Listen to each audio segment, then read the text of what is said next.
Hello. कक्षा 12वीं व्यवसाय अध्ययन के अंतर्गत हम लोग अध्याय 4 नियोजन का अध्ययन कर रहे हैं।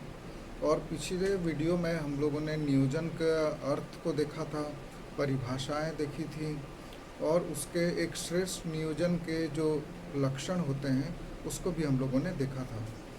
आज के इस वीडियो में हम लोग ये जानेंगे कि नियोजन का क्या महत्व है या नियोजन की क्या आवश्यकता होती है। इसके लिए आप लोग अपनी पुस्तक से निकाल लें, पृष्ठ क्रमांक 87, उसमें ये लिखा हुआ है। देखिए, नियोजन का बहुत महत्व है, न केवल व्यवसाय में परंतु हमारे दैनिक जीवन में, व्यावहारिक जीवन में भी नियोजन का बहुत महत्व है। जब भी हम लोग बिना नियोजन के काम करते हैं तो उसमें सफलता के चांसेस बहुत कम हो जाते हैं। पर यदि किसी चीज़ को हम लोग प्लानिंग करके करें तो उसमें हमारे सफलता का प्रतिशत बहुत बढ़ जाता है।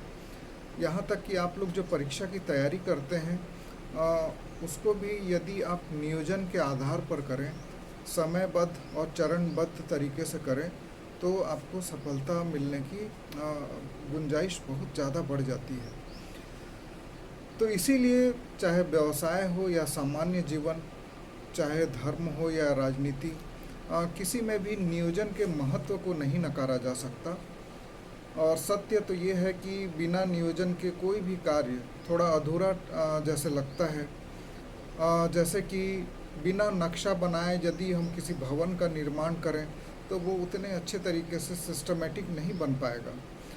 और इसीलिए आज व्यवसाय में भी प्रतिदिन हमें नियोजन का सहारा लेना पड़ता है। इसीलिए कहा गया है नियोजन व्यवसाय का आधार स्तंभ है। जिस प्रकार से यदि मकान का आधार कमज़ोर हो तो वो मकान बहुत कमज़ोर बनेगा, उसी प्रकार से हम लोग कह सकते हैं कि यदि किसी व्यवसाय का नियोजन ही कमज़ोर हो तो वो व्यवसाय भी ज़्यादा विकसित नहीं हो पाएगा। तो इसीलिए नियोजन का बहुत ज़्यादा महत्व है, न केवल व्यवसाय में परंतु हमारे दैनिक जीवन में और व्यावहारिक जीवन में। तो इसके कुछ बिंदुओं को आज हम लोग देखेंगे।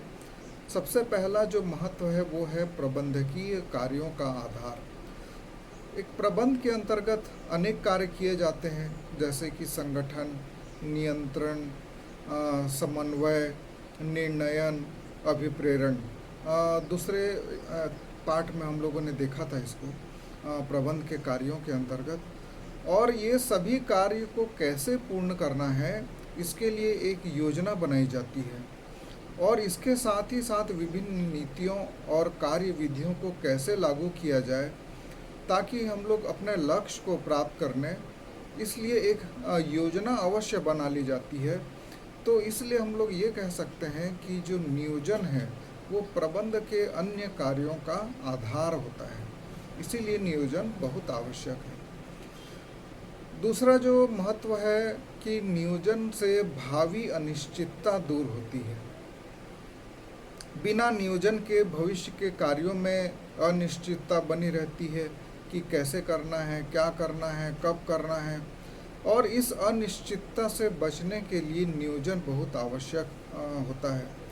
और साथ ही साथ भविष्य में बहुत से प्राकृतिक कारणों से भी परिवर्तन होते रहते हैं, तो इनका सामना करने के लिए भी नियोजन बहुत आवश्यक होता है। तभी हम इन प्राकृतिक आपदाओं से हम लोग सफल हो सकते हैं। तीसरा जो इसका महत्व है वो है उतावले निर्णय से बचने के लिए। एक कहावत आप लोगों ने भी सुना होगा कि जल्दी का काम शैतान का होता है, अर्थात उतावले या शीघ्र निर्णय उसी समय लेना चाहिए जब कोई अन्य विकल्प न हो। उतावले निर्णयों की सफलता पर हमेशा संदेह बना रहता है। इसलिए व्यवसाय के उद्देश्यों की प्राप्ति के लिए पूर्व में ही नियोजन कर लिया जाए तो हमको उतावले निर्णय लेने की आवश्यकता ही नहीं पड़ेगी।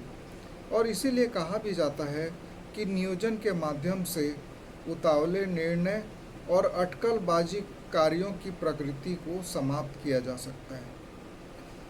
तीसरा हम लोग देखेंगे, चौथा देखेंगे साधनों का सदुपयोग। नियोजन के द्वारा हम लोग जो साधन उपलब्ध हैं उनका हम लोग सदुपयोग कर सकते हैं, वरना उसके दुरुपयोग होने की गुंजाइश बहुत ज़्यादा हो जाएगी। प्रत्येक उपक्रम के पास साधन होते हैं और ये सीमित साधन होते हैं, और उपलब्ध साधनों का उपयोग करना प्रत्येक उपक्रम के लिए आवश्यक है।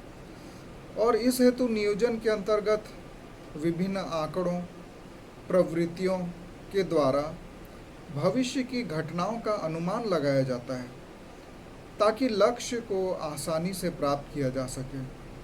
इस प्रकार नियोजन से उपक्रम के सभी साधनों का सदुपयोग किया जा सकता है और कम लागत में ज़्यादा उत्पादन प्राप्त किया जा सकता है। पांचवा जो इसका महत्व है वो ये है कि लागत में कमी करने के लिए नियोजन में प्रत्येक स्तर पर की जाने वाली क्रियाओं में कितना खर्चा होगा, इसका पूर्वानुमान लगाया जाता है। और यदि किसी स्तर में ज़्यादा खर्चा हो रहा है तो उसे पूर्वानुमान के साथ ही उसको कम कैसे करना है, इसके भी उपाय ढूंढे जाते हैं। तो इसीलिए नियोजन में जो लागत व्यय है वो कम हो जाता है और विभिन्न क्रियाओं में होने वाली लागतों को भी निश्चित किया जा सकता है। तो इस प्रकार से नियोजन के द्वारा हम लोग लागत में कमी कर सकते हैं। और हमने पहले भी सीखा है कि एक उपक्रम तभी सफल हो सकता है क्योंकि आजकल प्रतियोगिता बहुत ज़्यादा है, तो अपनी लागत में कमी करने से ही वो सफल हो सकता है। कम लागत में यदि वो अच्छा उत्पाद प्रस्तुत करता है, कम कीमत रखता है, तभी वो आज के व्यावसायिक वातावरण में सफल हो सकता है। छठवां महत्व हम लोग देखेंगे मनोबल में वृद्धि करने के लिए। आदर्श नियोजन पद्धति में योजना ऐसी बनाई जाती है जिससे कार्य करने के दौरान कर्मचारियों का जो मनोबल है वो बढ़ता रहे और वो कार्य के प्रति अभिप्रेरित रहें। इस प्रकार कर्मचारियों के मनोबल को बढ़ाने के लिए भी नियोजन बहुत आवश्यक है। यदि अभिप्रेरणा नहीं होगी तो कर्मचारी निराश होंगे और जिससे उत्पादन पर असर पड़ेगा। उसके बाद सातवां महत्व है प्रभावी संप्रेषण हेतु। आदर्श नियोजन पद्धति में संप्रेषण प्रणाली की विस्तृत व्याख्या दी जाती है। संप्रेषण का मतलब होता है संदेश का आदान प्रदान, उच्च स्तर से निम्न स्तर तक संदेश का आदान प्रदान, जिसके अंतर्गत विभिन्न माध्यमों का प्रयोग किया जाता है। Radio, television, fax, telephone, mobile और इंटरनेट। आजकल तो इंटरनेट का ज़्यादा चलन है और कंप्यूटर के माध्यम से ही सारे संदेश और मोबाइल के माध्यम से सारे संदेश मिलते हैं। तो एक आदर्श नियोजन पद्धति में प्रभावी संप्रेषण होता है और जिससे संप्रेषण का कार्य बहुत आसान हो जाता है। और बिना संप्रेषण के आज के युग में कोई भी व्यापार सफल नहीं हो सकता, वो प्रगति नहीं कर सकता। वर्तमान में छोटे छोटे व्यापार जिनका बाजार बहुत सीमित है, उनके लिए भी टेलीफोन या मोबाइल का महत्व बहुत अधिक बढ़ गया है। उसके बाद देखते हैं हम लोग संगठन को शक्तिशाली बनाने के लिए भी नियोजन आवश्यक है। किसी भी उपक्रम के लिए वहाँ का संगठन ही सब कुछ होता है। बिना संगठन के कोई कार्य नहीं किया जा सकता। एक बार अमेरिका के उद्योगपति हेनरी फोर्ड ने अपने व्यापार को बेचते समय कहा था कि मेरी संपत्ति, कारखाना सब कुछ ले जाओ, परंतु मेरा संगठन छोड़ दो, मैं अपने व्यापार को पुनः उसी स्थिति में खड़ा कर दूंगा। इस वाक्य से संगठन का व्यापार के लिए महत्व भी स्पष्ट झलकता है। नियोजन करते समय संगठन को मजबूत बनाने के लिए बहुत सारे उपाय किए जाते हैं, इसलिए संगठन के लिए भी नियोजन का बहुत अधिक महत्व है।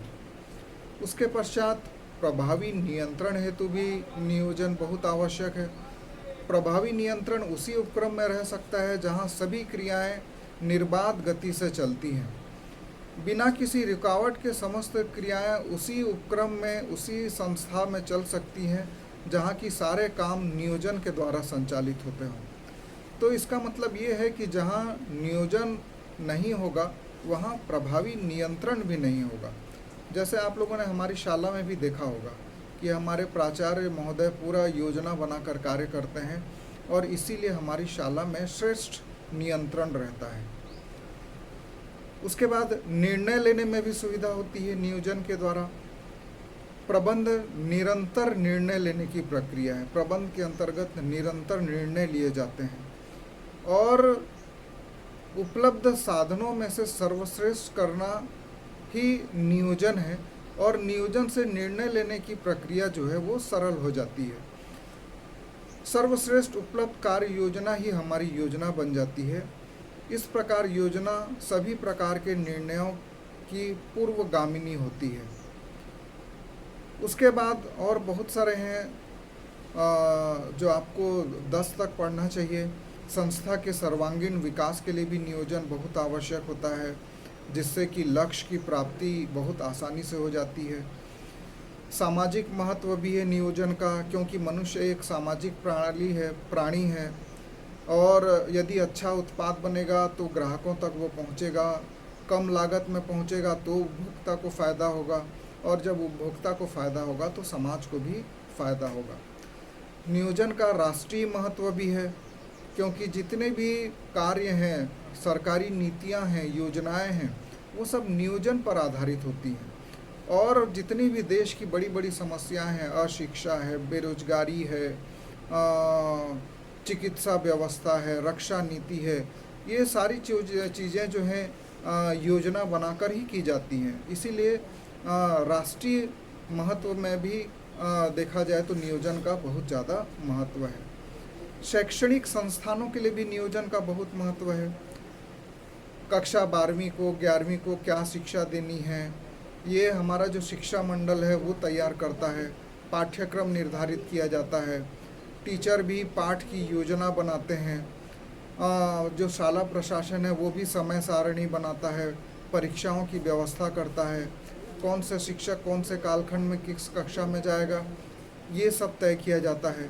तो इस प्रकार से शैक्षणिक संस्थाओं के लिए भी नियोजन का बहुत अधिक महत्व है।